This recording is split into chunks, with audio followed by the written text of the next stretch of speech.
So if you're pro-choice, you are not welcome in Democrat circles. If you're anti-immigration, if you want to build the wall, then you're not welcome in any of these circles. If you don't believe in Medicare for all, you're not welcome in these circles. And increasingly, if you're not a socialist or a communist, you're not welcome in these circles. And you have to virtue signal to those people. And within the party, those people will purity test and ostracize you because that's where the base is.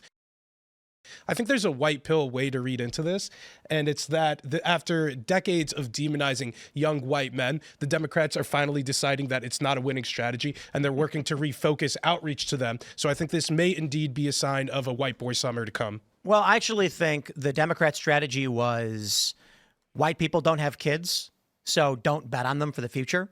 Bet on, so they were probably looking at a combination of racial in-group preference, except for white liberals with a racial out-group preference. And they said, how do we build a coalition? We're going to need something that brings together all races and white liberals. And that's why you end up with DEI. They're trying to unify all of these groups under one umbrella. Then they basically say, we will take your job from you. We will destroy your life unless you agree with every aspect of this psychotic ideology, which is a big tent that it's they're jamming puzzle pieces into spaces they don't fit. The right is just like, you guys want to hang out and debate? And they're like, sure. I don't agree with you. That's cool. I don't agree with you. Well, what should we do? That's the right.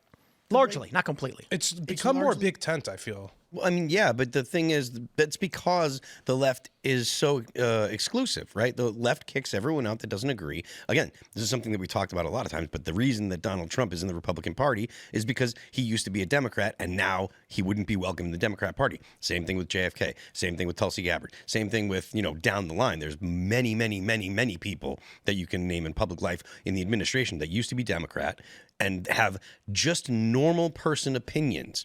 But because they don't believe things like, men can become women, they're excommunicated from the Democrat Party. That's why the MAGA big tent is what it is. That's why we have the people that are, pro-choice as well as people that are pro-life under the MAGA tent, because it's a big tent, party.